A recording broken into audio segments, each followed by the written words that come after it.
kubanga osaze magezi ki kiba kyakubaawo. Sijja kubeera mu basobola kukiwanuuzaako bingi lwa nsonga nti kiyinza obutabaako kumanya kwa muntu. Buli muntu alina argument wasobola okugizimba eyiye okusinziira ku nzikiriza gy'akkirizaamu n'oba n'obumanyi bw'aba alina ku nsonga. Naye nze ku lwange nno ngamba nti ebintu bino byonna tuli mu kiseera kya bya mivuyo gya byabufuzi. Ebintu ebinaaleetawo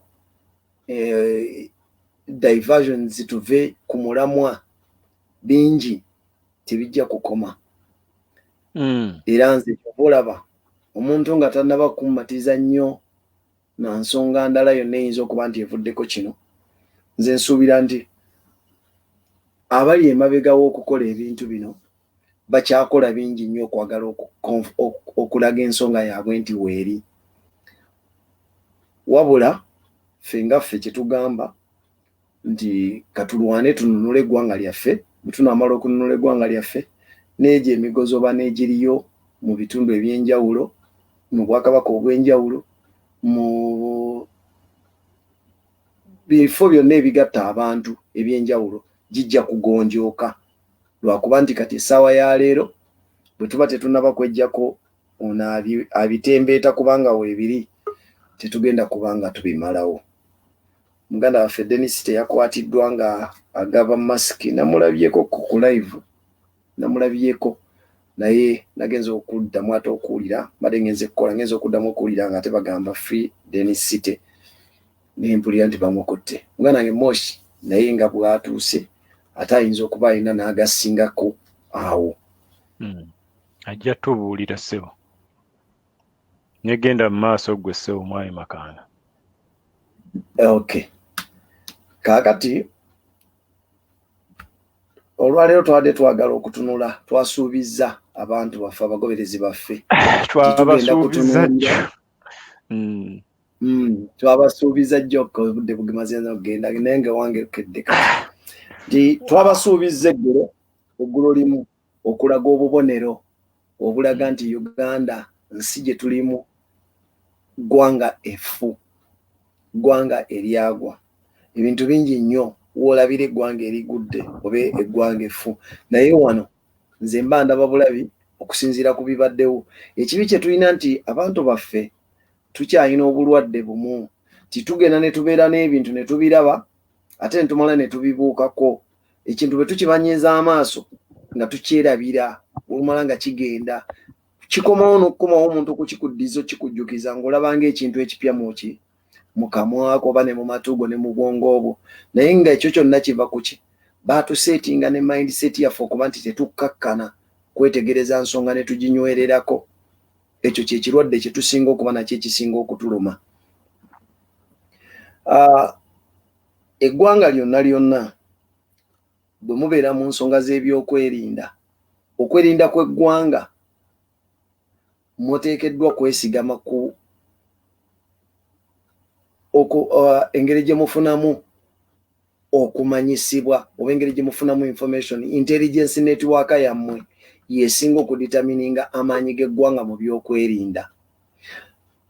Naye mu bikuyamba olina okutunuulira source ya intelligence waweeva. Buli lwoba ne source za intelligence eziri credible ezeesigika, ojja kuba ne intelligence nga nnungi. Information ogifuna mangu, bwe wabaawo bulumbaganyi obukulumbu obutegeera, bwe wabaawo oba bumenyi bw'amateeka obugenda okubaawo osobola obutegeera mu bwangu. Naye buli lwobeera nga toyina, nga intelligence network yo nfu, nga ne source kojja nazo tezeesigika tezitegeerekeka, obeera mu kugwa buli ddakiika. Eggwanga lyaffe erya Uganda olwaleero bw'ogenda odyetegereza ly'eggwanga ly'osobola okukolamu ekintu ne bakitegeera nga kimaze kuggwa. Edda ennyo najereganga baganda bange nga mbagamba nti naye Uganda tuli bubi. Ti bwe bagenda okubagamba okubasomera weather forecast tebagamba weather forecast. Bwe baba bagisoma basomanga mu Luganda naye nga bagamba embaale enkuba yatonnye mbalala enkuba yatonye teyatonye biki kugamba nga banyumya byawedde instead of saying it is a forecast yawe bakubuulira kiwedde kyebamaze okwekakasa kati bwe tutyo bwe tutambula bw'otunuulira ebintu by'okwerinda mu nsi yonna yonna n'Amerika eyo ng'Amerika ezze eraba ebintu bingi bye bagitaddeko ne bagamba ne batandika okubuusabuusa intelligence network yaabwe naye nabo eventually baatuuka ekiseera ne bakkiriza nti oba oli awo wabaddengawo loopholes nga bo bennyini nnyini be bali responsible ku bizibu ebizenga bibatuukako ekyokulabirako Abamerika baakikkiriza bo bennyini nnyini nti okuttibwa kwa Jeff Kennedy nabo bennyini nnyini waliwo obuzibu obwabwe obwa gavumenti obuyinza okuba nga bwe baakweka era nga bwe bwaleeta ekintu ekyo ekiringa ekyamaanyi ekiri most recent nga oggyeko bino ebiriwo essaawa ya leero baafuna okusoomoozebwa bwe baakubwa bwe baatomezebwa ennyonyi zaabwe ennyonyi ze baatomeza bamali batomere Twin Tower naye nayo tugenda okwetegereza bagenda okwongera okusima nga bo bennyini nnyini ne intelligence eyali esobola okuwonya ebyo bali abatuukako dda emyezi nga 6 before ne bagituulira butuulizi bali bakwata omusajja gwe bagamba nti yali mastermind w'ekintu ekyo eyayiiya olukwe na buli kimu ne bamukwata emyezi 6 before bamukwatira Manila mu Philippines naye baasirikira amawulire ng'ate omusajja yabagamba nti waliwo olulumba lwe tuteekateeka naye nga bagenda kukozesa nnyonyi za Amerika naye baasalawo ne bagasirikira mpaka nga kituukiridde kubanga baalina agenda eyaabwe nga eri bigger than what ekyali kiriwo bakitegeeza nti kisoboka bwe tumala basobola okukkiriza eno ne kino ne kituukirira ne bafuna engeri gye bagendamu ebyokwekwasa basobola okugenda mu Iraq okutta Saddam basobola okugenda mu Afghanistan n'ebirala ebyaddirira Uganda tuzze baali basseeko abantu abanene kubanga basooka ne batta basseeka nga tulowooza nga engeri gye bali basiraamu ekyo ne bwe tutakifaako nnyo abantu nga bwe bakitwala naye time bwe yatuuka ne batuttira assistant IGP ekyo kye kimu ku byayongera okulaga nti yes eggwanga lyaffe security yalyo nfu naye nga security okufa kisinzirira ddala ku intelligence system yaffe nga nfu kubanga toyinza kuŋŋamba nti assistant IGP yattibwa abasirikale yattibwa abantu mu kibuga wakati almost n'olwaleero bukyanga bamutta emyaka giri mu 3 tetufunanga bujulizi ekyasembayo kye tulinawo ng'ekikulu baatugamba nti fayiro ze baali bakoze okunoonyereza ku kutibwa kwa Kaweesi zaabula mu tterekero lya fayiro ly'ebizibiti mu poliisi kati fayiro zimeka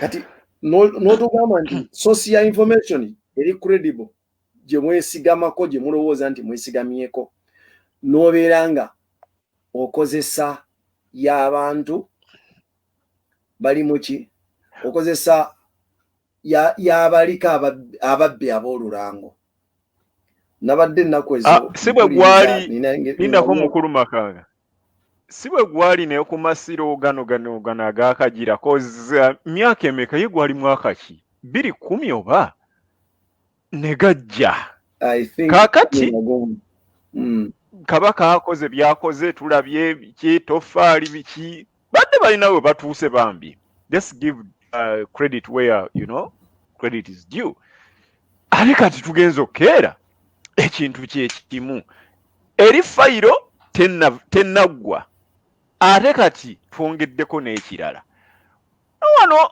omukyala simanyi oba ye ebintu byabiraba atya yagambye nti alina kyayinza okwogera ku nsonga eyo nyabo omugenyi waffe ensonga eyo ey'amasiro eryetya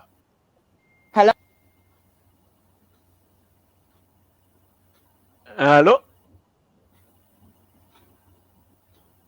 nyabo ali eyo ensonga y'amasiro ojogerako. All right. Alabika afunyemu obuzibu. Mukuru Makanga soko maleyo then mukuru Mausha naye atuwesa sebo nsonyiwo okusalamu ekimuli. Genda maaso. Ambadde nkugamba nti bw'otunuulira source of information intelligence yaffe kwerirayinga nobeera ng'olirayinga ku bantu nabadde ntunula n'enzijukira nti emabegakaawo twalinawo abantu nga Basobbi olwaleero y'omu ku bakungu ab'amaanyi aba intelligence mu kitongole kya ISO era ndowooza twasembayo okuwulira nga yali in charge w'ekkomera lya ISO eriri e Kalangala.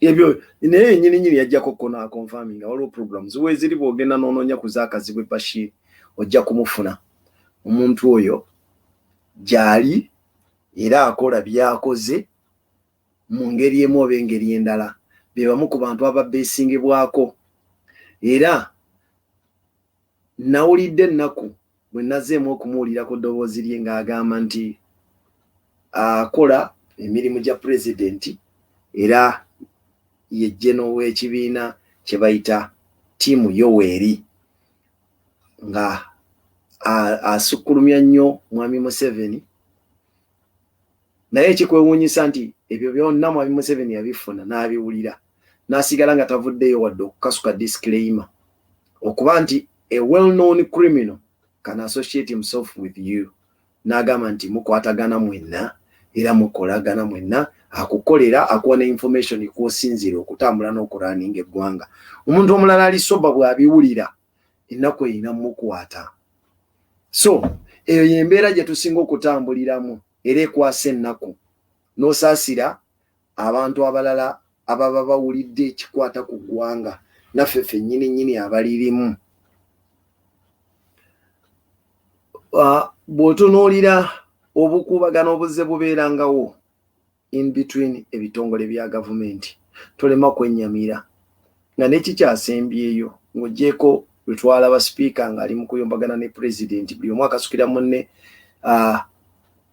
okwerumiriza mu kubba kwa ssente ezibadde zigenda mu maaso munene enjego ya COVID. Tolema kukaaba kubanga mweyo conflict mukka tulabiramu organs esatu ezifuga eggwanga organs esatu ezikola gavumenti nga zonna zikubagana nga tekuliko ekkiririza mu ginne waayo. President nga yakulembera executive yavaayo n'agamba nti aba legislators aba speaker bali bagezaako kubba ssente mu mancholo. Speaker n'agenda neyekubira enduulu mu kiwayi ekya judiciary bwe baawa ensala gye baawa yagamba nti eyo ensala eri stupid ekitegeeza nti naye takkiririza ate ne mu ekyo ekiwayi kyabo kyakola okulungamya speaker n'akuyita okuli stupid naye n'asigala ng'alina bw'akyayagala okutambuza ensonga. Kagamba ebyo byonna yesterday but one olukiiko lwa KCCA lwaweebwa mandate by the parliament lubeere nga lwe lusalawo baani badereva kyabagenda okuvuga emmotoka mu kibuga eza public nga bagenda okugulawo public transport ne babalagira bajje beewandiise ne bajja ne beewandiisa ne bawandiikako be baagadde ng'era babawa n'ebbaluwa ekakasa nti yeewandiisizza. Olunaku lwe yagenda lwe bagenza abantu okukola first day yaabwe okukola ate ne beekanga nga abakulu ba poliisi ate aba traffic bo baavuddeyo ne bajja ne batandika okukwata emmotoka nga n'ekibaluwa bali aba KCCA be bakkiriza okuba nti bawaayo ekintu be bawaayo ebbaluwa be bawandiisa abantu ng'olwo bano abapoliisi abatakkiriziddwa kikola bo be bagamba nti bali ebbaluwa gye baawadde ate ya kicupuli. Nze mu mbeera yonna nandibadde nsuubira nti ebbaluwa ey'ekikyupuli, the only person to declare that in ebbaluwa joina ya kikyupuli must be the issuing body. Naye issuing body emaze okuissuinga kyeissuinze, another third party comes in n'agamba nti oli kyeissuinze kikipuli. Omubuuza ssebo ekiri genuine kibadde kirina kuva luddawa? Kati agamba nkyolo gonna n'engeri gye mulaba tukubaaganamu buli kintu, tolemwa kukakasa na kukkiriza nti ddala eggwanga lyaffe lye tulimu ffu. Ezo ze zimu ku elements z'olabirako when you talk about issues like corruption nga bwayimiridde mu ggwanga lyaffe nga bwe litambula. Ennaku ekkwata nti bwe batuuka okwogera ku corruption on an international basis, for mukulembeze waffe becomes not only being corrupt but exhibit number internationally mu biki mu buli bw'engozi mu bukenuzi. Ate nze ebiseera ebisinga nali manyi nti ekigambo ky'Oluganda ekisinga okuba ekituufu mu byo bubbi, because if bakuwadde ssente nga zigenda kukola kintu kirala n'ozichannelinga n'oziteeka mu kintu ekirala, kitegeeza oba ozibbye bubbi. Naye lwakuba ffe twateekamu empisa ne tukifuula nti obwo buli bwanguzi. Nze nsuubira nti enguzi kwe kubanga obadde ompa ssente nsobole okukuwa favor oleme kuyita mu mitendera gy'obadde oteekwa kuyitamu, other than kino b'abantu kye basinga okukozesa. Then bw'otunuulira ndowooza ekya investigations nkyogeddeko, all investigations ezibaddewo ez'amaanyi bw'ogenda ozitunuulira ezaffe tezivangamu bibala. Tetulinayo nti eno investigation yiino yali evuddemu ebibala, naye nga tutambudde nga bazoogeredde ebbanga. We've changed hands of administrators mu offices, naye nga bonna balekamu unfinished work. Bwe baali bajjawo Mukulu Makanga, ensonga ya tax ogivuddeko mangu nnyo ate nga nkulu nnyo, kwozaawo bulijjo olina ky'ogamba nti something could spark off something ky'oyagala kibeerewo e Kampala eyo. Mukulu gundi Mawushi kyabadde kitye Masaka ne Kampala nawa yonna kyabadde kitya? Mukulu Makanga, ensonga eyo givuddeko mangu naye ng'olina engeri gy'oyagala ekintu kino kibeerewo. Ayirayo tulabye ono omuvubuka overview. Then we open the discussion with Mosh. Kale sebo. Genda maaso. Naye Mukulu Mawushi, you have to unmute yourself.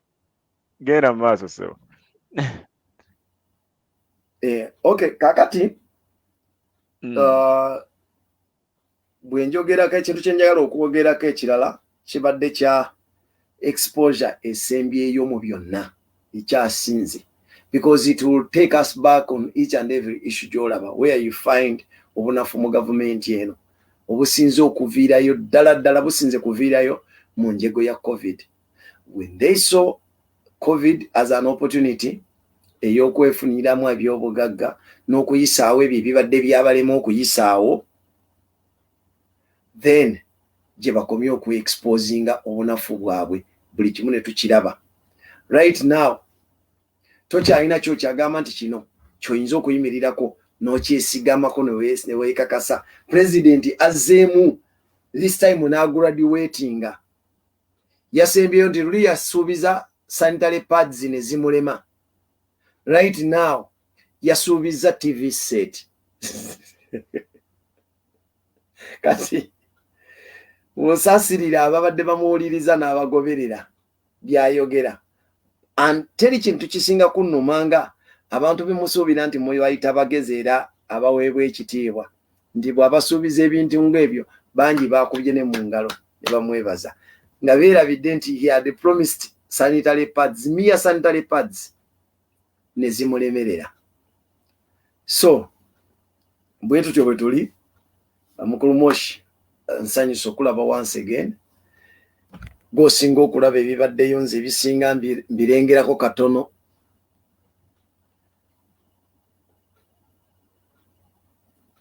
Maka w'emyuti nze.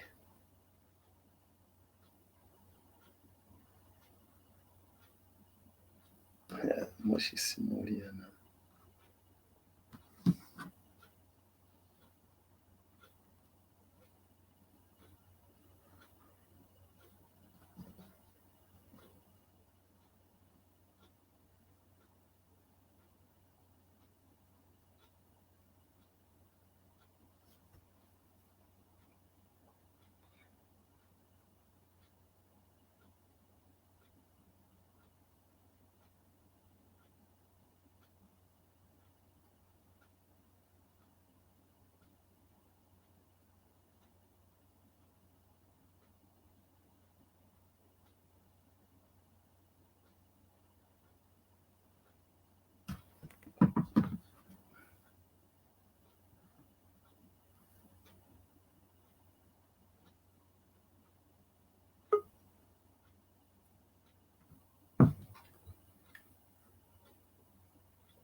volume evuddeko.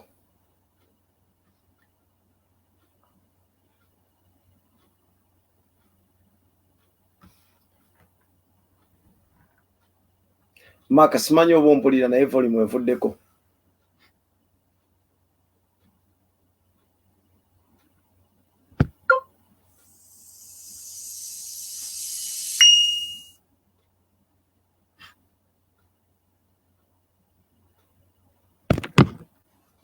Maka volume tekuli.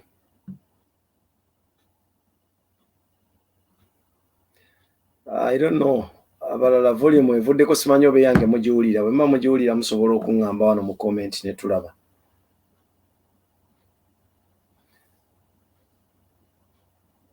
Banaffe mugenda kutusonyiwa mu kubanga moderator volume yerabika tukuwulira se. Okay.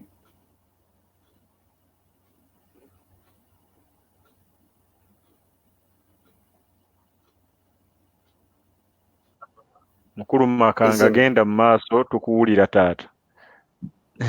Mumpulira nze gompulira naye ate nze bye mwogedde sibiwulidde. Mukulu gundi esimu ye endoozi efunyemu obuzibu bambi waali mukulu Maushi naye gwe ssebo genda mu maaso ne submission yo ssebo ku nsonga ezo. Alright. Omaleyo. Kyannaku nnyo tumusuddwa naye ssebo genda mu maaso batusaasire. Tekinologiya bwatyo. Nti olwaleero tuwagedde ku kintu ekiriwo. Bannayuganda tulina okukyusa enkola yaffe gye tulabamu ebintu. Waliwo ebintu bibiri. Waliwo ekintu kye bayita okusoma n'okuyiga. Tweyambise nnyo ekintu kye bayita okuyiga. Kubanga bwe kuba kuyiga nga kyogoberedde era nga kyoggyemu, kitegeeza ky'osomye ojja kukitegeera osobole n'okukyeyambisa mu mbeera endala. Kikuyambe okuyita mu mbeera endala ezikyefaanaanyiriza singa kiba kizzeemu okulabika. Ewaffe ekyo ekintu kye kikyatulemesezza okutegeera. Abantu baffe bonna buli gw'onoolaba agenda okuvaayo ajja kugamba nti nze nasoma and always people want to bagala nnyo okukakasa nti asomye nga akuwa reference. Nasoma ekitabo gundi ne gundi. Nasomera mu ssomero bwe liti nengenda mu university y'egindi nensoma kino nensoma kiri naye nga bw'omubuuza nti okay ebyo wabisoma nga bw'ogambye wabisoma naye wabitegeera singa tukujja mu area ya university gy'oyogereramu ne tukuteeka wansi ku ground okyasobola okukyusa knowledge gye wajjayo n'ekuyamba okuyita mu mbeera endala ebeera eriwo. Ekyo kye kisinga okutawaanya abantu baffe. Twesiba nnyo ku kusoma ne tutafaayo ku kuyiga.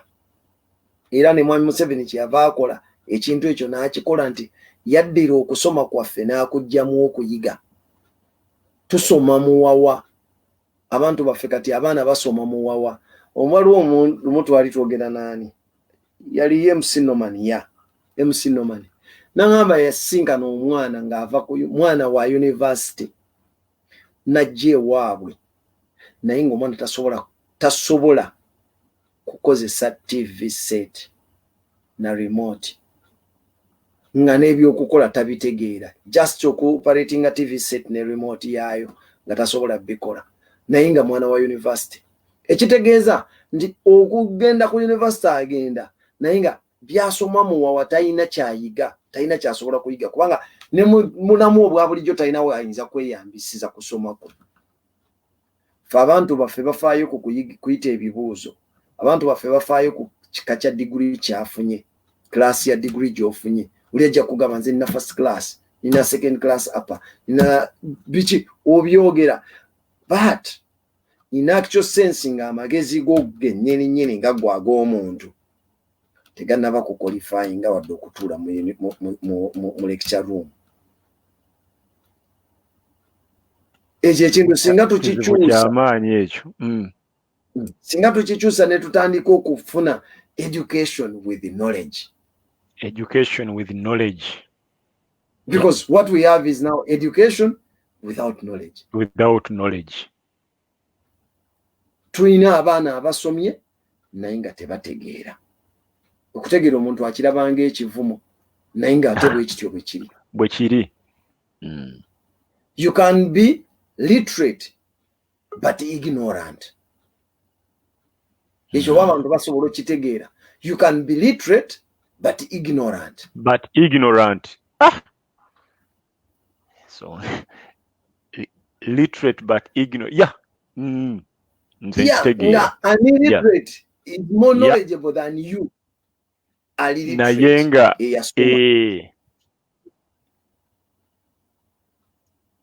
Yeah. Ekyo kyekirwadde ekiri mu Uganda yaffe olwaleero era kyekisinga otumenya. Ebyokuyiga twandibadde tubipiikinganga mu bintu bino ebisinga, because you don't need always kubeera nti ogenze mu kintu n'ofuna experience yennyini okuba nti osobola okikozesa. Nze nagambye nti ffe nga ffe ba people power activists ab'e Uganda, people power activists ab'e Uganda tuseetenze omumuli mu nsi yonna abantu gwe bembuleesinze abeewalala guliwa ogwo guliwa. Ffe twasooka okuvaayo ne tuyimirira, we stood against dictatorship emaze ebbanga eddene nga tweyimiridde ku kintu kimu, twesiga Katonda ne ssemateeka waffe nga tumutadde mu nkola. Ate ffe twayimiriddewo nga tetulina backup ya muntu atuva bweru, naye nga tweyambisa knowledge gye tupiikinze ku bintu bye tuyiseemu, experience gye tuyiseemu under this dictatorship. Never nga driving force. It is our source of knowledge.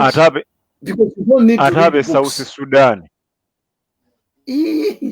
South Sudan bamala ebbanga nga balwana. Naye nga babapika northern actually jengamba jentegeeza northern. Northern Sudan nabeera bafuna external force ezaba forcing okubanga bagenda mu kintu ekyo.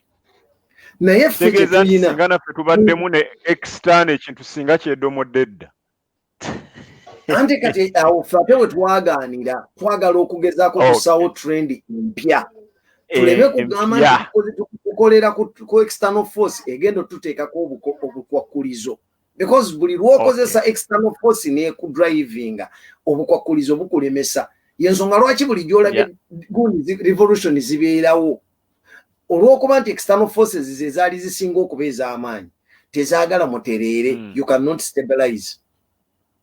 Kyali Libya gundi ne wagundi Saddam. Gende wa Saddam, gende Libya, gende wa Gaddafi. Ekibaleetedde obuzibu olw'obutatereera is because it wasn't their intention to stand against their leader. And that is why after the death of their leaders, these people badda mu mbeera mbi nnyo n'okusinga kye bandibadde basuubira oba kye baali. Kati ffe kye tulina tetubasinga nti ffe waffe twagala ffe. Nze amagezi gentambulirako ng'ajja kubasomesa nga Moshi be basobola okumbuulira ebiriwo, because he has the experience ali waka, alaba ekigenda mu maaso era kyekimukeeza n'agamba nti kankusomese kino. I can refer you ku katabo ka gundi ke yawandiika, naye nga nkujjukiza nti gwe totunuulira katabo oli yawandiika ke Mogadishu, naye gwe waliwo ebiyita e Masaka. Waliwo ekibaddewo mu kibuga leero genda masebo nga kanyongerezeko katona. What makes us unique nga the people power movement? First of all, weesanga nti revolution buli lwe mugiteeka success yaayo ku external forces kyangu nnyo okugihijackinga ne bava mu ki mu ngalo bwetabeera pro people. Ne tuba twogedde ku revolution ya Sudan oba Egypt, revolutions ezo abaazikulembera baakola ensobi, ne bagenda batta omukago somehow ne bana abali mu kintu. Era bw'olaba Egypt after the people toppling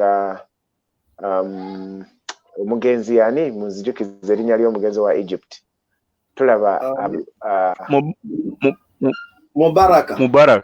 Mubaraka tulaba nti abantu bali basiimye Muslim Brotherhood yali ekulemberwa erinnya linzijukize yali akulembera Muslim Brotherhood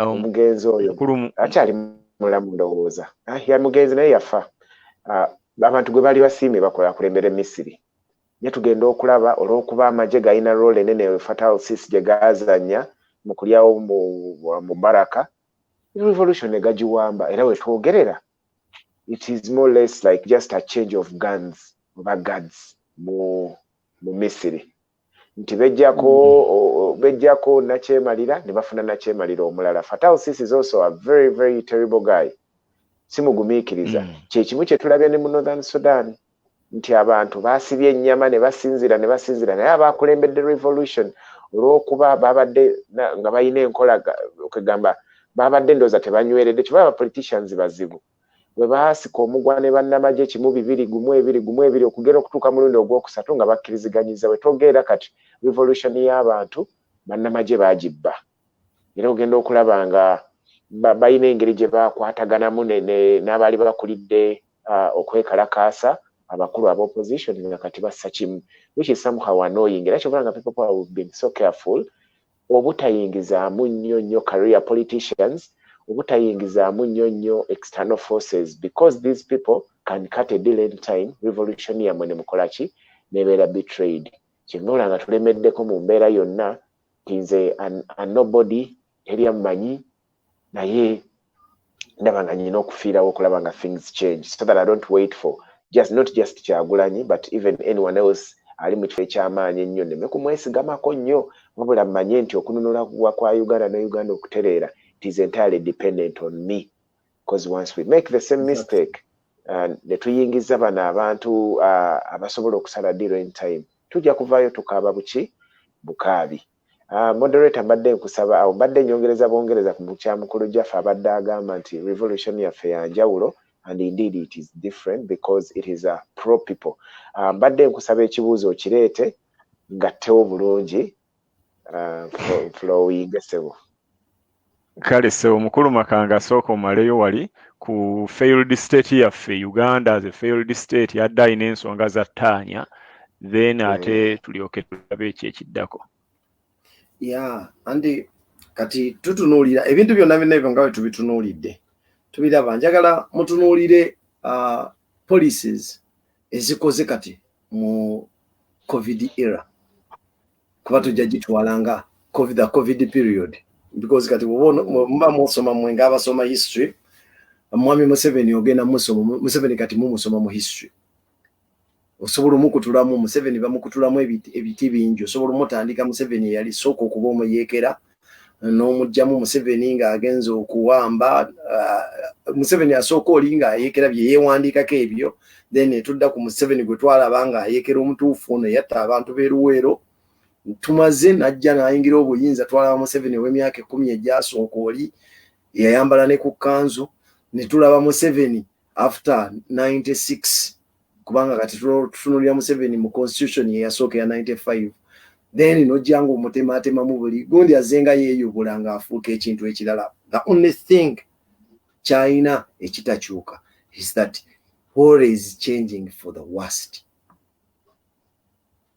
gradually nga bw'ayogera ekigambo steady progress nga slogan ye kwatambulira ate ye steadily deterioratinga buli bwamulabako omwaka oguwedde omwaka guno batoyagala nakuddamu muwulira toyagala nakuwulira nti oba yali olabyeko ku muntu amufaanana. So that is it.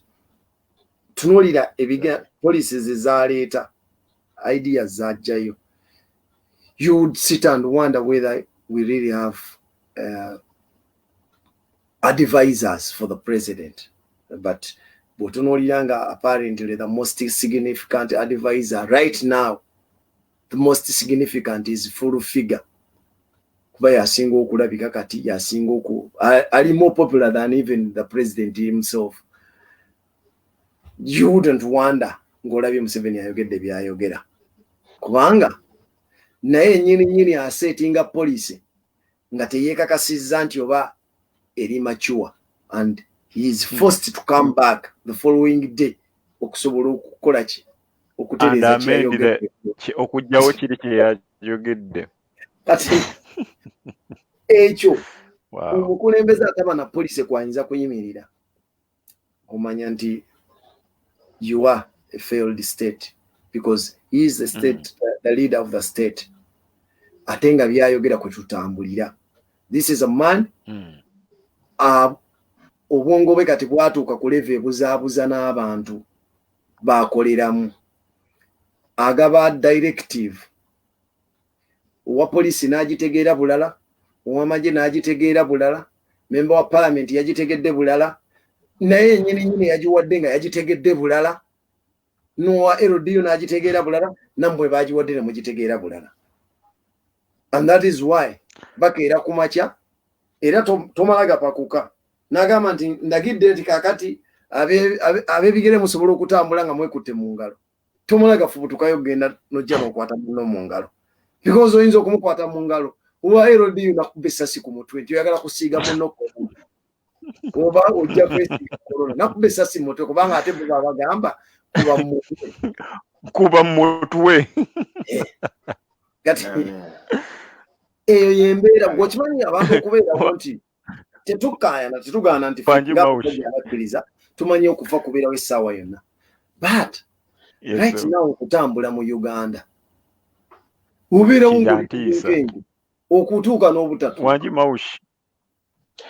Kakati njagala njawukaneko ne mukulu Jaffa Makanga era singa kisoboka yandi twetondedde ne twetondera olw'okusuubira dictator to oversee a country that is not failed. Sebo eriyo dictator yenna ayina kubeera over a failed state.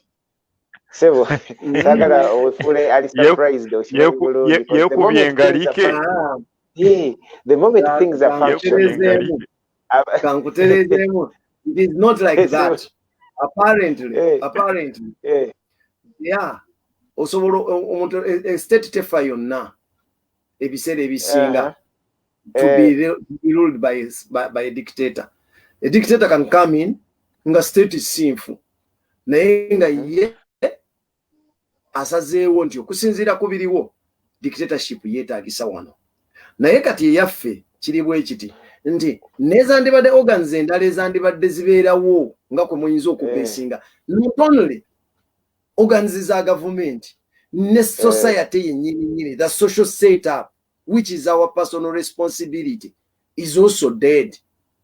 Nanti kati kanzikiriziganye naawe a broken society makes it very easy for a dictator to last in power. Ekisooka kitegeeza temubeera na values that you stand for as a people. Ekijja kye mugenda nakyo kibeera, it's just a means of survival. Recently you saw a story of a couple in bana bavuganya n'abenansa nabaawa Nigeria. A couple yatunda muwala waabwe wa myaka 16 ne bamuguza omusajja omupotigo n'abawaamu ennyumba. Three-roomed house ndowooza. House. Imagine that.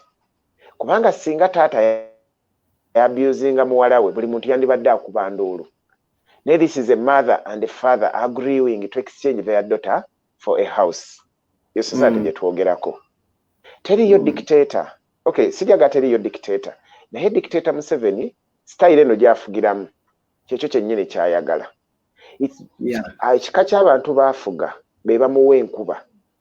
Because he knows even if he gambles with your life ne mufaamu oba 10 oba 2 tewali kye mujja kukola ki kumukola. Why does he need to think hard?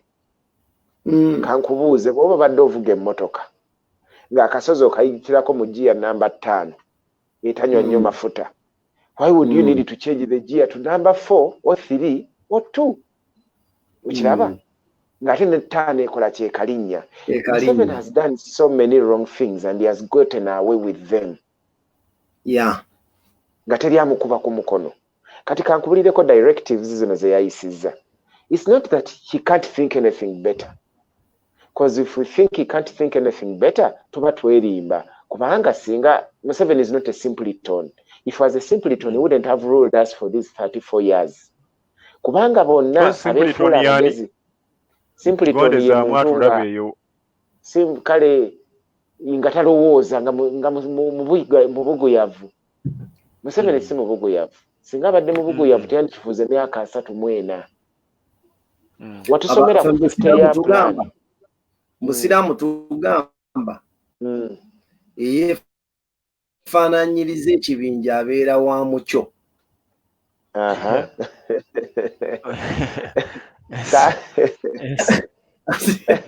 Musomesa Jaffa kakati style ono musajja gyakubamu Yesu saate gyakola ki gyalina. Nze kankubuuze mu paaka olunaku olwasoose olwa bbalaza mwasuzeemu abantu ababataka wansi wa 2. Kitegeera kakati gye baavudde balinayo ab'eŋŋanda ne gye balaga balinayo abaki ab'eŋŋanda. Njagala tukozese simple mathematics tukitwale nti buli muntu abantu 2 abasuze mu paaka gye baavudde balinayo buli omu abantu 3 ne gyalaga alinayo 3 be bantu bameka ewakale seyo 3 gyalaga 3 abo 6 gattako onoomu ali mu paaka be bantu 7 kati abantu 7 bakubiseemu 200 sirwe 1,200 ani yawuliddeyo omuntu akayanira omuntu we yasuze mu paaka oba ni yawulidde kuwa mu paaka ng'akaayana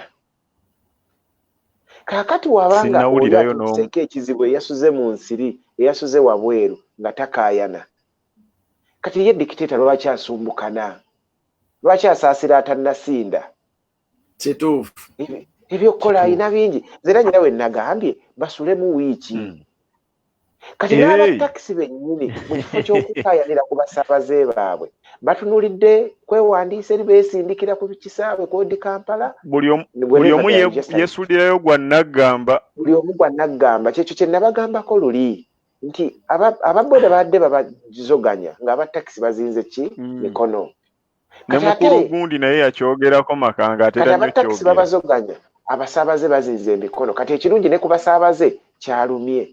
Nze leero ntambudde publicly kati kankubuulire nyina ekkubo lyembaddeko taxi buli ewali road block ng'osangawo taxi eziwera 5 enkwate abantu babayiye naye nga bali halfway the journey ng'oluguudo luli mu kilomita nga 2 olugendo kati bakuyiye wakati w'olugendo maaso gy'olaga kilomita 10 emabega gy'odda kilomita 10 emmotoka bagisibiddewa. What do you do?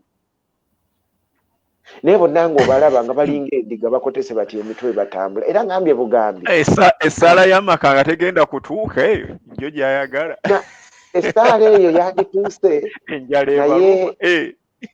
naye oba abantu kati olaba paka ng'omuntu asobodde ossiba ennyama nga nze nga ggwe nga mukulu Jaffa n'ayogera ku bintu bino n'agamba ekimala kikola ki kimala mosi kyogamba kituufu omuntu abantu bwe banaabanga bavuddeyo ekintu kino naye waliwo abasoma bayibuli mukulu Maaka osobola okuntaasa namosho osobola okuntaasako mukama wagambira nti bwe munaagaana okwogera ajja kwogeza ki endogoyi n'amayinja ebyo byonna byonna nga Katonda I can see people there bagambye nti Trump yali yadda yesulirayo gwa nagamba. Yes, he stood up n'ayogera ku nsonga y'okutibwa kw'omusajja oli waliwo mulabi waffe akyogeddeko naye nabadde olwaleero nalabyeko ku gundi ye we yajja okwadressinga ensonga eyo yagenze maaso n'agamba naye awagira okwemulugunya kw'abantu naye ate okutali violent kuba okuli violent kwononya ebintu biki ate yaliwo kukuuma ggwanga then like any other dictator n'atandika yeerabira n'atandika okwemanya ateekamu kati okwemanya kwe n'akukulembeza n'agamba nze ndiwo okukuuma abantu ba America ngenda kuleeta era ndagidde okuva wano yali amaliriza eyo speech abagamba nti maliriza nga ndagira okusumulula ku lwokubiri ba national guard balyoke bajje overwhelming streets. Little did he know that even his national guard kijja beetaagisa akaseera katono to join the revolution. The national guard bennyini yagenza okulaba nga nabe emmundu baziteekako ttaka bafukamira okulaga bajoyininze protest nabo. Ne bagamba noffe tujja kukuuma ebintu bino butabyonoona, but we are in the spirit of the revolution. Kati mukulu Jaffa kusale okupiikinga abantu bwe bajja okupiikinga Moshi obalaba nti bakyayogera bwe batyo, naye waliwo ebigenda okukolebwa. Katonda alina engeri gy'agenda okunyigirizamu Museveni, obwongo bweyongera okwebaka ayongera okuleeta policies ezigenda okubanyiga. Noona abadde tayogera ojja kwekanga ng'ayogedde ne Kasiro ojja kakati nanti wenkusabira ayongere tusaba ffe ayongere kuwutta mu paka basuzemu 2 basulemu 100 abatambula baba 5 enkya babeere 100. Nze kati kankubuulire temulabye ku mawulire g'olwaleero mubadde ndoza sheetandise ng'abasajja ba taxi balwanira stage ngate beekubira stage tebannamanya nti banaddamu n'okukola naye ate beekuba beetugira stage abo babadde ne mawulire waliwo ab'eggulu n'olwaleero waliwo abeekubye kati olugira nenjagala n'okukoppa ku katamala emirundi nkube ku ngome engalabi omulabe waabwe ali Nakasero wa mu State House bwa dictator kakati addiramu abatono ne mu taxi mwennyini alinayo abatono baawa obususunku babulye. Kati oyo afuna akasusunku aba ali ready n'okutuga n'okutta. Era omulimu gwe tulina ogusingira ddala obukulu ennyo gwa kusaba essaala yaffe nti buli sekita enyigirizibwe. Banansonyiwa ennyaanya zivundireko mu nnimiro, kasooli adibireyo nga wa 10 kibeewo consecutively consistently nga n'ow'ekikumi ajja kuweewola. Era nsaba abalwadde covid kino essaala munaawulikanga omutujju beeyongereko ku 4 bwe baneeyongerako ne bawera 10 ne bawera 2 mbabuulire tetugenda kubanga kyetaagisa okubanga buli ssaawa tuli ku live wano twogera ku bizibu bya Uganda kubanga abamu balowooza kitunyumya firimu era bwe bagamba kati weebuuze abasaaluuni tebakkirizibwanga kuggulawo n'abazaakedi naye abamoolo bakuba guddigudde batrollinga bali era kati saawa ekiriwo ani asinga otyoboola owaakedi versus owa moolo nga tebamanyi nti kati ekinyigiriza owaakedi saawa yonna kisobola okwetooloola tekirumba owa moolo in very weird circumstances fe tukuba guddigudde bagambye mbw awaakedi basula nansana abamoolo be banejera munansonyiwa fenna tuli wano tuli basatu tubaganda ndi muzzukulu wa Ndugwa Kasubi ajje n'ensiisira endala ekwata oliro. How be honest with you guys. Kankubuulireko Moshi. Nze mukulu Jaffa. Kale bulira. Ni muzzukulu wa Kyeyo n'emirembe wennono. Naye ne bwe binaakwata omuliro ne biggwawo. Nze mmanyi emitendera giyitibwamu nga mwanazaawo amasiro n'embuga ezo zonna okudda. Ebyo byonna bisobola okuddawo nga biteredde ng'Obuganda butebenkedde. Ekikyagaanya Obuganda okutebenkera kiri Nakasero. Kakati nanti wuliriza. Lwaki ngenda okutyaba emmuli ebaamunaanika ng'ekigendo zikumako obulira wuliriza.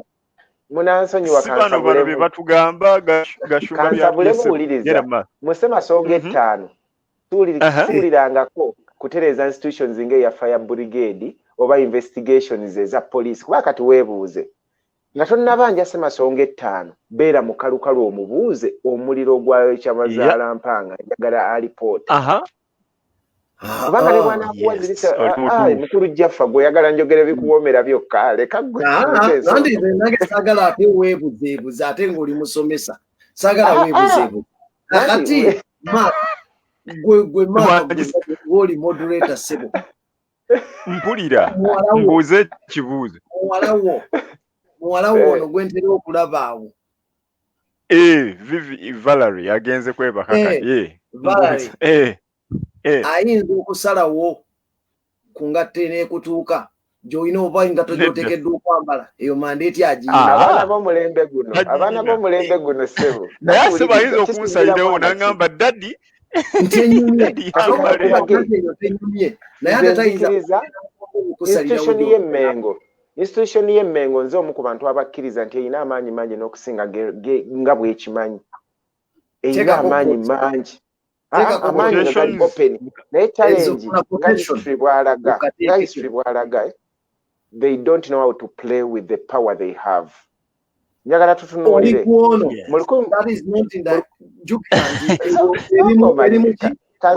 kankubuuliremu mu 1992 nga Ben Kiwanuka asabudde nkaga mugumu Ben Kiwanuka amaze osabula kewaya akalulu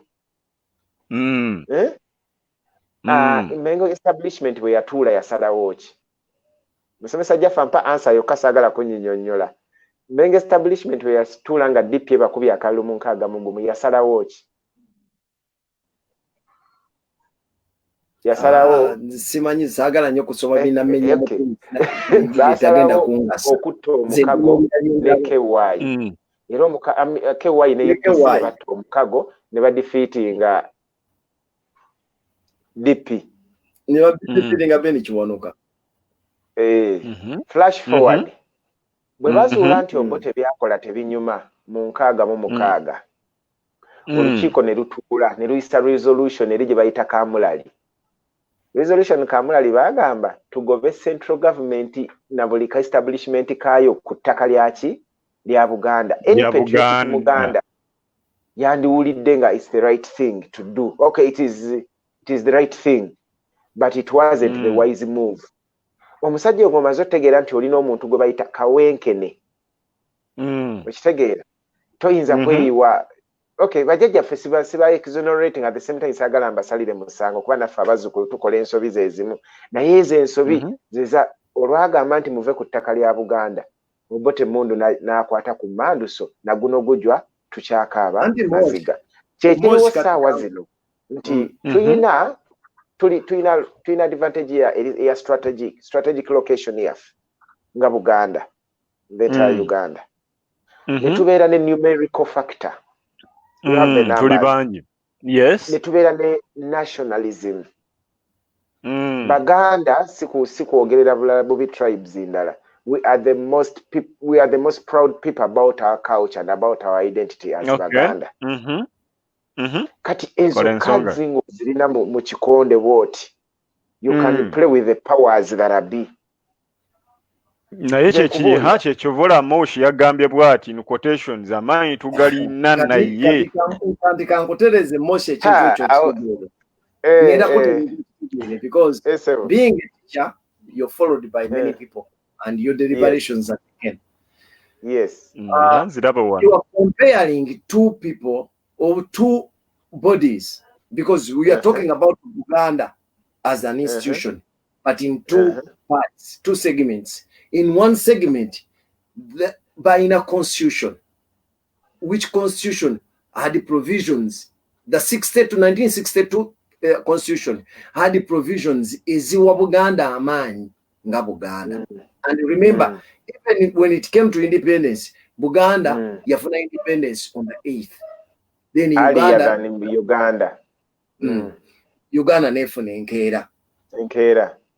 Provision is a constitution ya 62. Buganda yalina amaanyi gaayo agemala. Era singa yali esazeewo obutayingira mukago guno gwa kuyingira mu Uganda eyawamu ey'ekikulu. Okulyawo kyandigibeeredde kyangu singa banegotiatingira ku ekyo. Ne batatunuza before kuyingira ajja kufuna obuyinza obw'amaanyi ajja kuba ne powers ne ego yaabwe ne balowoozesa nti olw'okuba bamunooza okuba president wa Uganda eyawamu ajja kubeera na kabaka w'abakabaka bano abalala bonna. Very true. Kati Abaganda basinga bali disguised ku ekyo. Naye bwe tutuuka ne tufuna constitution ya 67 the pigeonhole constitution Uganda and all other cultural institutions were erased. They became powerless. Era nga n'okuzoogerako kubanga alidde mu nsi olukwe Very true. When Museveni sought assistance from these cultural institutions, he promised to restore them. Bwazirestoringa yakimanya nti bw'anaazirestoringa abantu olw'akajanja kaabwe naki n'engeri gye balina connection tajja kuba na maanyi. Era yazizzaawo naye teyaziwa maanyi, ziri powerless. Balage nti institution zaabwe nzirestorinze ng'atuukiriza kye nabasuubiza naye nziggyemu amaanyi okubeera n'enswera ng'amannyo ogaggyeemu ne bwekuluma ekomba kkubukumbi n'ekuweeweeka. Ne wali era bakyogera wali mu gundi yaabwe 50 years master plan. Is a very good institution kwogerako nti nnene. Era n'ezo ensonga si masonga ezoogera. Naye kyeyinza okukola kiri ekintu kimu. Baba waawo chance nga gye baawa abalokole. Omulokole bajja n'agamba Museveni nti nja kukolera naki amukkiriza okubba abantu be abazze mu church nga tebamufudde ne Mengo bweri Mengo kiyinza yimirira ku kintu kyonna ky'amaanyi olwaleero under this government mu constitution yeno gye tutambuliramu teyina ky'amaanyi katugende ku struggle tugende ku struggle anyongereyo maaso ebyo byonna tubitegedde Mengo bikimanyi tebalina biki tugende ku struggle. The reason I brought in that example is if we have a Kasese region that is disgruntled, obera sure nti abo eddoboozi lyabwe liri consistent era bo everything shows they are tired of the current dictatorship. But there are people working with the dictatorship as well. But no, true. They are the very few. I wish Buganda smartly takes a stance ngewulikika kwegachengezaako okwogera kiri kimu nti let all the sectors all the pockets of society rise up in disgust bagambe ekimala kikola we are disgusted with this regime ekimala kikola kirimala until we reach there tezigenda kurisinga singa ziba zikyayinamu a semblance of comfort. Bannaddiini tebajja kuwoggana nga bo bakyasobola okuyisaawo bye bayisaawo. Anti babawa ebimotoka n'ebibaasa. Cultural institutions tezigenda kuwoggana nga zikyasobola okuyisaawo bye zikola ki? Balina amagye babawa obukuumi n'amagye na buli kimu. Abasomesa tebajja kusobola nga unite kuba kati olaba UNOTU twagala wo tugende. So we are calling upon the dictator tumwegayirira nati ayongera anywezeemu mana ayongera okunyweezaamu ojja kulaba nga bano bajja kuzuukuka. There will be another Jaffa, there will be another Mark, there will be another Mosh in every sector. Kubanga abantu bwe baliira wajja kufunda. Awo fendaga tulina kukola kiri Mukulumaka kyadde agamba. Genda maaso Mukulumaka. Nze kye ngamba Moshi nga bw'oyogedde. If we are to think positive for the struggle, what matters, nabagambye wali ku ntandikwa nti tulina education without knowledge. Nti tusoma naye ne tutayiga, abantu basoma busomi bintu ne babisoma ne batayiga. Essaawa eno tubadde nga tukuumiddwa mu kifaananyi ekigamba nti bano abakulembeze b'amaanyi. Naye ne weerabira nti omukulembeze taba w'amaanyi okuggyako ng'alina abamugoberera. Era abamugoberera bamukola omukulembeze. Look at these politicians. None of them is strong when it comes to brutal strength or even physical strength. Tebayina. They are not so much wise. I don't say that they are not, but they are not as wise as you people think. Not so much. Mukulumaka ekizibu kyo osiiga omuzigo kankubuulire abamu baddeekuula kansinzire tulina baddeekuula bangi mu parliament ng'abamu abasinga bonna basibuka wano mu Central Region abasinga kati kankubuulire ku Katolu Bwama yavanga wano Kakooze yeesiba ebisanja yava wano ono yafukamiriranga kabaka ow'emiti yafukamiriranga Museveni ow'emiti yana waliwo yafukamiranga n'atuuka n'omuganda nakugaana ebyofukamira abaana be bagula omuceere n'akawunga bava wano kati onaagira nguwira nti beesimbyewo kitegeerekeka kaakati temuyina bakulembeze bali awo nze sagala kuvuma bantu tekuvuma yogera mazima obo kati medical field okimanyi bulungi examine then you make a diagnosis then nokola ne prescription tebaba kusimula esindaano oba mira panadol emirundi ebiri obaso kuwebuki kopo kyamazi kale so mukulu Makanga maliriza ensonga yogwe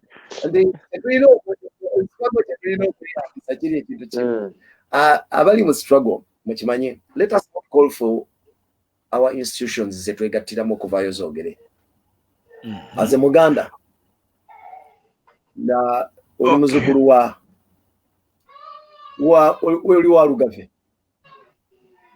oli muzukulu wa Ndugwa gwena wenanda alaba gyali wanyina ze uyo wali awo nyonga buli muntu fa abazukulu bakyeriyo n'emirembe w'ennono nze ndi wa Bbale ne bwana abatanna bakwogera yajjawo ne bwana abatanna bayo kwogera gwe bw'oyogera gwa ambasada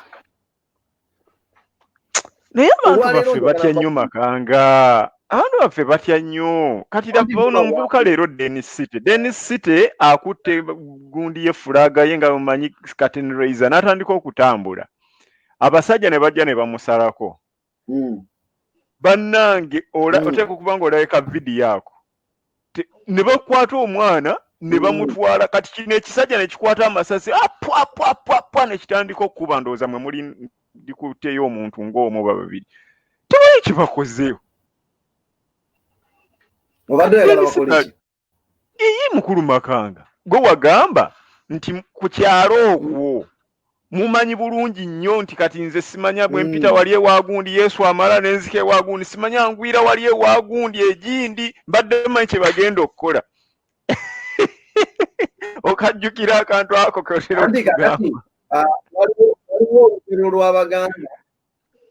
waliwo olugero lw'Abaganda olugamba nti ebibuuka bitalaganye bikubagana empawa most of the you have a plan. You don't fill me in. Tumala gakola. Kwekanga ng'otambula ogenda nate. N'ebuyitako nga nze nzira na Lukolongo. We cannot share a common goal nga tombuulidde na kumbuulira. Nze nkusanze otambula odda nate ate nze nzira na Lukolongo. Buli omu alina destination gy'agendako n'ekigendererwa kye. Tunaakola tutya ekitugasa. Unless we rally ourselves for a common cause, that is when ebyo bye mwagala okukola lwe bigenda okuba n'amakulu. If you don't have that, if you don't share that, someone woke up in the morning n'agamba ngenze kutambula ngenda gaba mask, and he has been walking alone. Almost babadde ng'abantu basatu, nze nalabyeko nga batambula babadde ng'abantu basatu.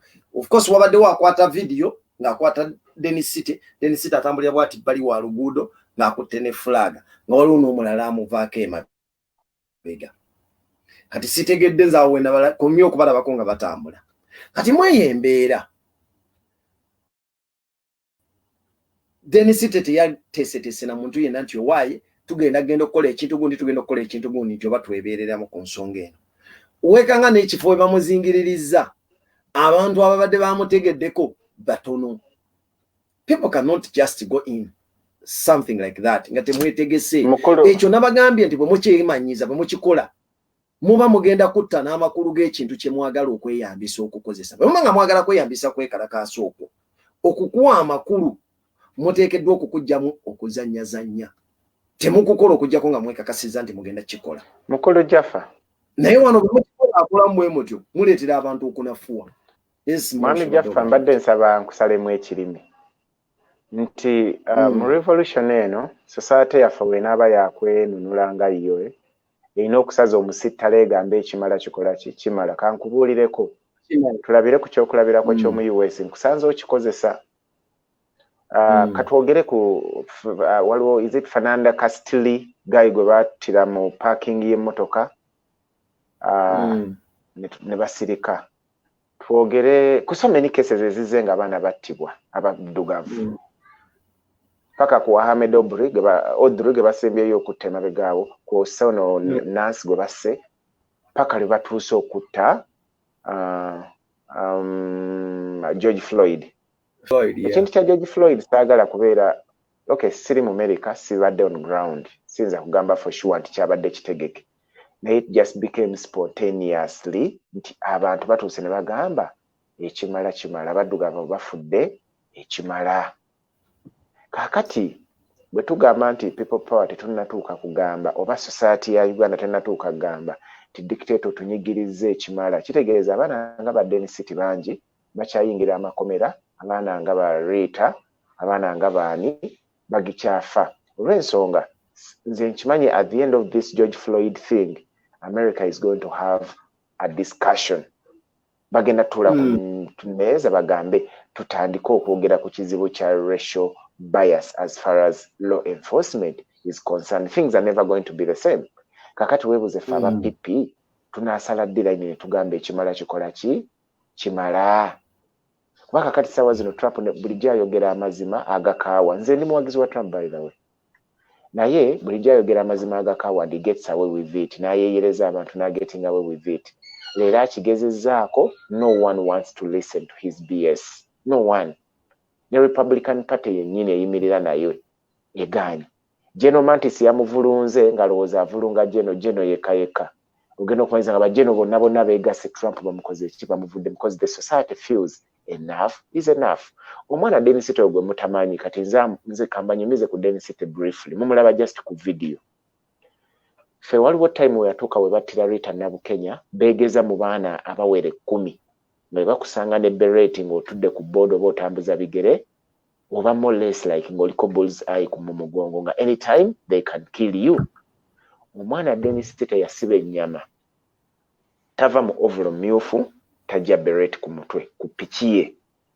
Tife nga tutandise era olufuluma bwoti katugeze ku barracks nga beret ogijjako ng'ogizinga for your safety. Omwana Denisiti yalemezaako n'agamba if they are to kill me, let them kill me. Era ebyavaamu n'asibibwa omulundi guli. Denisiti yakoma ku mugo gwa ntaana ebintu bye baamukola. Everyone knows Denisiti ye mwana akyekka atambula n'ebbendera ya people power ennene. Leero ekimutuuseeko bw'aba bannayuganda tebasobola kuyimirira lwa Denisiti ayimiridde nabo over and over again, kitutegeeza kintu kimu. Olugendo lukyali luwanvuko, bannayuganda tebannatuuka kusaza musitale. Kitegeeza either twongere nnyo basomesa tubagambe if they are taking one of you munnayuganda munnammwe mu ngeri ezitategeerekeka ewatali musango, tulina okuyimirira naye kye bayita okwebeereramu, tulina omubeereramu. Bwe tuba tetunnatuuka ku eyo level nga tebizeemu na plan, tebizeemu na kuduumira, kuba kati nkulaze ekyokulabirako ekizibu kya US. No one started commanding nti Minneapolis mwenna mwekalakase, NY, Los Angeles oba Minnesota, wherever mwekalakase. It just happened spontaneously. Gye kibadde ekitegeke yeno ebibuga ebiri outside the US. Naye society yatuuse n'egamba ekimala kikola ki? Kimala. Kino nze ndaba tulina omulimu munene nnyo mukulu Makanga. We have a very big job ahead of us. Nti olina okubala ekintu ekyo. Nawe wennyini ekyo. It is not si mwaka gumu. Ate by the way, abatukavu bafa nnyo ku mulembe gwa Barack Obama. Okusinga Kivanze njagala Trump. Ekitegeeza nti ekintu kino kizze kizimba mu myoyo gy'abantu. Era abantu abakulu ennyo abakyembula esente si bangi abasinze okukikwata baana bato. Abakuze bakiraba bakyapeninga ne bazimba entegeera yaabwe. Bw'ogenda otunuulira abaana bali mu myaka 17 baana mu myaka emeka 10 n'emeka be basinga okulizoninga out. Abantu abakulu bye bajja okwogera, poliisi ze zikoleddwa na buli kintu. Ewaffe tukyalinawo abantu gwe baleetera akawunga ng'obadde omusuubira okuba ng'ategeera n'agamba taata Museveni onzadde ku kiro y'akawunga kiro 3 kiro 6. Ng'okyalina abo abantu, ng'okyalina society yekyalina abo abantu, then don't dream of an extreme measure okuba nti egenda kukolera. Tukoze tutya mukulu Makanga ate obudde buweddeyo 2026 yino 2021 wetuuse ekyo bola kino ono kino ekivubuka kigamba mbwa mwe temulifuga.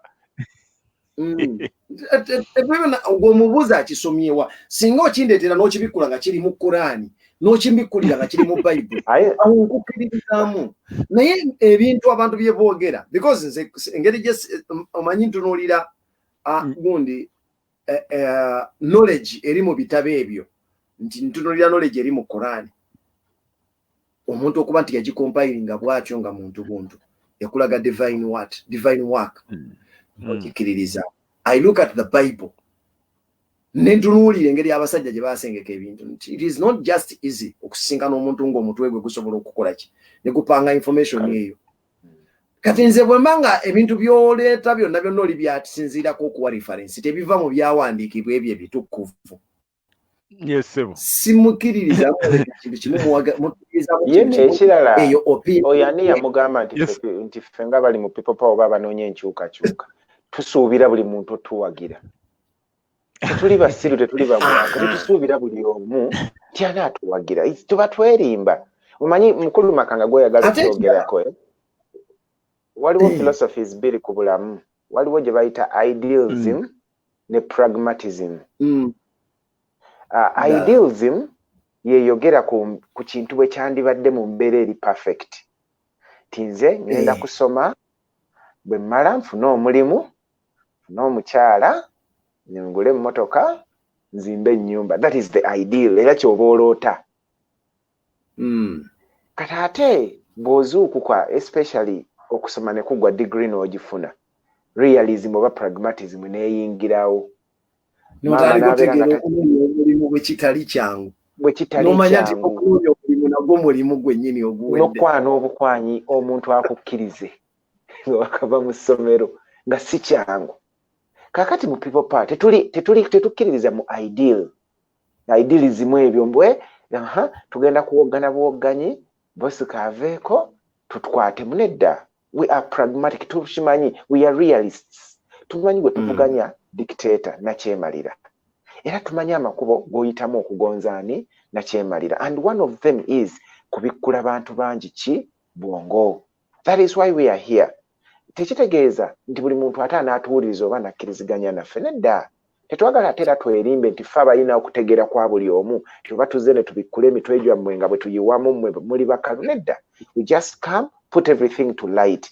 Now we tickle your mind either ogambe nti maybe these guys have a point oba I can even say better, and that is when we challenge you. And if you feel you can even say what is better based on facts, come and challenge us. Naye kuva ebyo bino tugamba nedda oba olimba kati kambuuze Museveni isn't he a failure on policy? He does even come up with any policy? Does he even employ any policy? Everything he does is by decree. Yeah. Everything he does is by decree. Eteri gulo kyannumyenga kaddaga kugamba Mwami Museveni tulina president tulina abasuubuzi be South Sudan abafiirwa emaali yaabwe 2017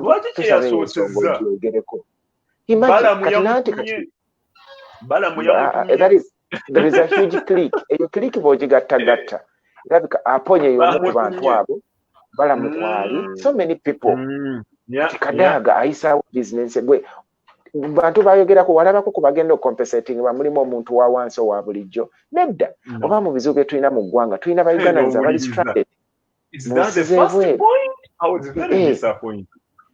Kati naye yamaliriza agamba president kitunulemu naye imagine it is the speaker of the house yet it is the one of the legislature. So if you tell me that you get disappointed with the Kadaga's action or anyone in government right now at this moment, if you still get disappointed by their action, She heads the parliament. We have the executive, we have the judiciary, and the parliament. Because we don't need an executive order to sort those issues. It is the parliament that is supposed to come up with those recommendations. So as Ugandans, one thing we should do, we are not saying into the fall of Museveni means tugenda kubeera mu ggulu. Simply what we are telling ourselves, what we are trying to tell everyone, kyetugezaako kugamba buli munna Uganda nti ebisobyo byonna mu Uganda we are responsible as the citizens of Uganda. And since it is our own problem, it is upon us to rectify that problem. The only person gwe njagala ampakanye yoyo agamba nti mu Uganda temuliimu bizibu. Era n'omulala gwe njagala ampakanye yoyo ajja okunga nti ebizibu bya Uganda Museveni akyalina solutions zaabyo. Era nga solutions ezo ye ABCD kubanga Museveni yalina solution emu ku buli nsonga. That is the gun. Yayogera kimu bibiri. Era bwe yagamba nze mmanyi kulwana kasita wabaawo amasasi na buli kimu mundu. And we know eyo era twagivaako dda twaseetukayo. Why should Ugandans nze kyankanga? Why should Ugandans continue seeing the Katumba Wamalas of this world nga bakyabalaba nga be bakama baabwe? Aba basajja ffe bakama baabwe, bosi be bakama baffe. Kubanga right now Katumba Wamala should even be resigning for people sleeping in taxi parks, for opening public transport before sorting out everything else. Bandi biresenga bisibe for ky'abantu okubeera stranded. Naye Ugandans being myopic, being lazy, that's why we are getting a raw deal. Ye mukulu Makanga. Nze nebaza Katonda nti ebintu bino byonna bigenda bibaawo. And slow but sure manyi nti Katonda yatutonda nga tulina obugumiikiriza naye nga buli ku levels za njawulo.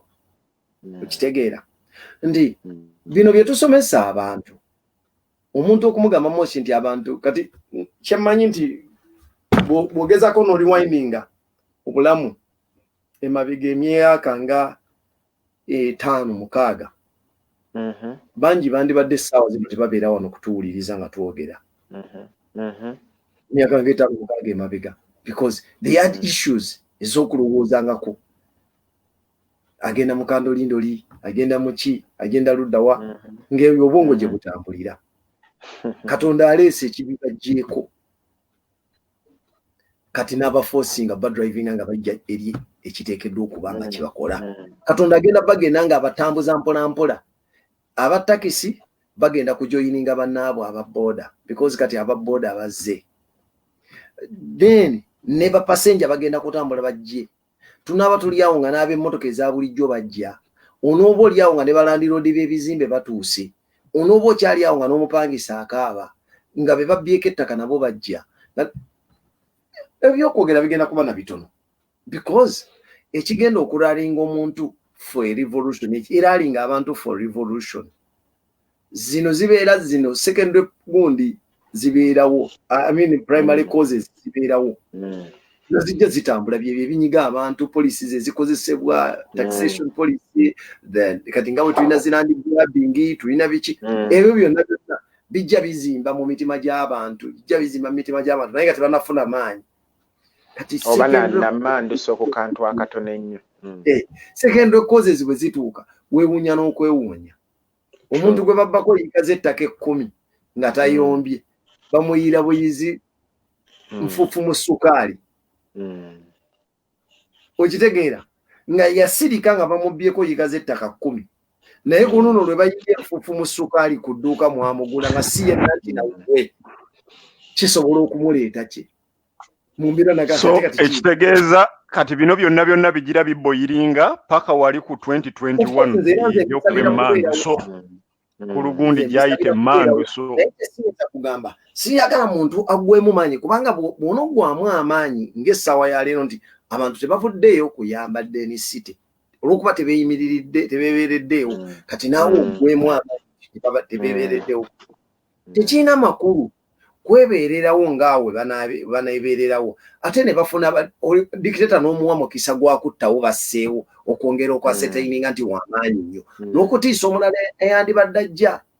Yensonga lwaki nze ngamba baganda bange bonna nti apparently tetunaba kutuuka kubeera okwekalakasa si ye solution yaffe gye tuyinza okugendamu essaawa eno. Kyobola nze sinyooma ababikola bakola yes era ba mitima migumu kituufu naye nze olw'okubanga it is a solution gye mpulira ng'ejja kunkolera ekyamakulu saagala gijajaamye. Ffe tugamba bulijjo nti anaazina takumba mu Luganda tugamba anazina takumba bwembanga nja kukozesa I don't have to train myself. I don't have to rehearse. Wow. Kubanga bwe muri hasinga. Wow, mukulu maushi. Osobola okwechi abagundi World Cup ya 19 World Cup ya 2002. Yes, sir. Yali Japan ne Korea. Yali Brazil, yali Japan ne Korea, Brazil ne gitwala. Japan ne Korea. Gundi yajja ono France yali yatwala mu 98. Zinedine Zidane n'abeera omuzannyi omulungi ow'omwaka. Naye Zinedine baali ba training nga bali mu pre-match ng'enkya banaasamba n'alwalira mu kagundi mu training session. N'afuna injury. Zinedine yafuna omukisa ogusamba mu World Cup eyo yasamba mupiira gusembayo gwokka. Era gundi France bagikuba emipiira gyayo gyonna ogogo kagwe yasamba gwe bakolera mu kadro era gwe batebamu ne goal. Naye nga lwaki abadde omuntu gwe beesunga omuzannyi gwe basinze okwesunga yalwala nga match etandika nkya.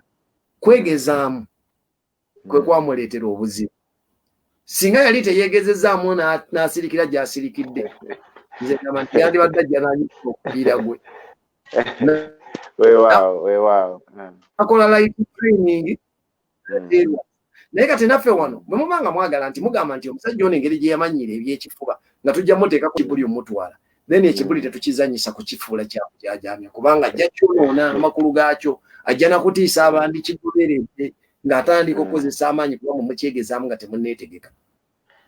Nzisinza kwekalakasiza ku kitundu kwensuubira nti siwezaako bantu bawera 50 nga basobola okuyimirira emabega wange. Otherwise okwekalakasa kujja kubulwa amakulu.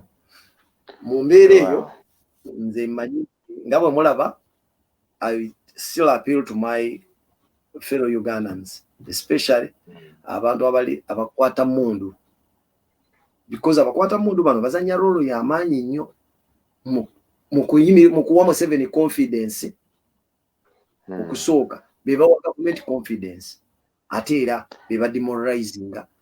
Era kankusalemu ekirimi klasi y'enkya nkimanyi obadde omaliriza sina kusala kirimi klasi y'enkya njagala tutunuulire bamukwata mundu bano lwaki bakola ebikola bye bakola mu nkya mu dictator sanduku mukama n'abaabikoseza era ng'omaliriza mukulu Mawushi abantu tubasiibule mu ddakiika zino ezisigaddeyo. Data waabwe akabeera k'essaawa emu n'ekitundu. It's not a mistake, it is deliberate. Lwaki abakwata mundu bafiirawo okulaba nga bakola ebintu ebyo ogenda omutunuulire waka waasula tewawa maanyi naye ng'ate y'omu yasobola okujja n'akutulugunya n'okutta n'akola ki n'akutta. Naye kye njagala bamanye nti people power not just here to make noise, we are not here just to disrupt the peace. We have alternative policies.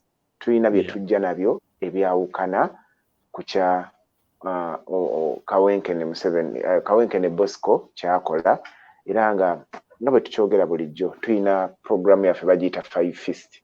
Ensonga ze tugenda tusookerako nsonga ya demokrasia mulimu institutional building, okuzimba institutions ez'enjawulo, society zeyimirirako okulanga etambula bulungi n'okufuba okulaba nti eddoboozi ly'abantu n'endowooza yaabwe ebeeramu amakulu nga tetukola bintu just olw'okuba omukulembeze kyawulira kyayagala okwogera kyekimusanyusa n'abo abatono ennyo ab'olubatu.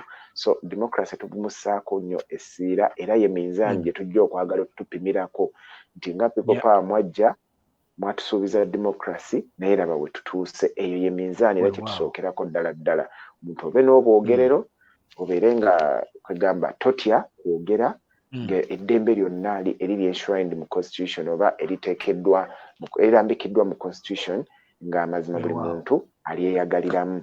Ensonga ey'okubiri nga people power gye tujja kubanga saagala abantu bonna bakeere balowooze nti tuwoggana buwogganyi kuba twambala buwambazi bukoofiira naye twagala tutunuulire ebyobulamu. Tukimanyi nti population ennamu ye population ekola ebigenda mu maaso, ye population eba enaagaggawala, labor force ebaawo nga nzito, ssente ziba tezonoonekera mu ndwadde kasita mubeera nga muli balamu. Ekintu ekyo tuga kissaako nnyo essiira one of the classes we had nabalaga ababebi abafiira mu ssanya ne bamaama nga kizibu ky'amaanyi n'amalwaliro embeera gye galimu ekyensonga tetwagala gibuusa maaso kubanga nga bwe twabalaga nakyemalira tafaayo oba muli balamu oba nedda ye abaafa kimu bakankabula bukankabuzi naye enjawulo enaabaawo y'engeri gye tunaatereezaamu ebyobulamu okuviira ddala ku bitandikirwako ebya primary health care paka we tunaatuukira ddala ebyamalwaliro ne mumadagala ensonga eyo bwe tunaakomawo enkya ng'omalayo ensonga ziri zonna essatu ezisigadde omukulu Makanga Sebo onkoya amangu obudde taata nkimanyi gwe wakajja amaanyi oyina mangi naye mukulu Makanga umusomesa mulika tusomesa naye kale nti mbaleke mugende mweyabye nedda ssebo. My appeal goes to our comrades, all Ugandans at large. Fenna bana Uganda kitukwatako obuvunaanyizibwa bwaffe. Buli omu nekyolimu kyokola nekyogwamu bw'otwala ng'obuvunaanyizibwa bwo. Oba oli mukwata mundu manya nti oyina ensonga entuufu lwaki wali oyina okuba ng'osayininga ku lw'omulimu ogwo. Bw'oba wasayininga mu poliisi ddayo otegeere core values z'omu poliisi biki eggwanga lye bikubanja naawe biki by'olibanja. Then bw'oba omusirikale era naawe olina okweestablishinga biki ebyakutegeeza mu mulimu ogwo. Ekirala tujjukire nti byonna bye tukola tubikola ffenna naye nga tuyina nnyaffe Uganda ku ntikko. Wonoosinziira ggwe omusirikale okuba nti okoze nga omuntu akoze service n'ogiweereza abantu n'abantu ne balina okuappreciatinga obeere nga atuwoza ebbanja kwegamba nga otuuka ne mu kitundu nga muweebwa ekitiibwa. Naye mutunuulire olunaku lwe babadde bajagulizaako abayeekera lwe baakuba enkambi y'e Kabamba Tarehe 6 baasalawo abasirikale ba Mwami Museveni ne bajja eri abantu bagezeeko okukola bulungi bwansi eri abantu. Ni for the first time people rejected them. Ekitegeeza nti enkolagana wakati wammwe n'abantu bano be mulimenti okuweereza nfu. Naye tefudde lwakuba nti ki? Lwakubanga mwenfuusinga policies enfu ezitali ebyo bye mwasayiningira okukola. There is no way someone thinks about patriotism. Fe waffe kye nabagambye nti tuyina knowledge, tuyina education without knowledge. Abasirikale baffe bayita mu series of training nga bwe bamusomesa patriotism ye bamugamba ekintu kimu kubanga akkiririza mu Museveni ne famire ye n'ebigendererwa byayo. Uphold that, kiba kitegeeza you are a patriot. No. Museveni is not Uganda, though they are part of the population in Uganda. They are just a composition, part of the composition. Naye mwe mukolera kiri ekisinga obunene. So, bannayuganda tutandika okwetunuulira ng'omanya nti kyenkola, what is its value addition to the society. Wow. Ekyo bwe tunaba Kakati mukulu Makanga tujja kwekanga nga tukolera bwereere. Era kye kijja okuyamba kiri kye mwalabye abaana ba National Guard kye bakola mu America. Singa banaategeera nti these are the people who are standing up for us. So they need to stand up for themselves as well by joining us and embrace. Bannange basebo ne bannyabo twagala kusukka waawo mikwano gyange nkimanyi naye essaawa zino zigenda mu bbiri abantu bambi data bateekako wasaawa emu biki naye kirungi program gyeri ku YouTube ne kugundi musobola okuzzaayo akatambi. So mubadde baweereza balungi nnyo mukubaganyiza bulungi ensonga bannange musule bulungi yonna gye muli era mweraba. Tusisinkane nate olunaku olw'enkya bannange mwekuumire ku kyoto mwebale nnyo mwebalire ddala. Amina. Amina. People power. Our power. Our power. Amina. People power. Mwebale nnyo mbalire ddala.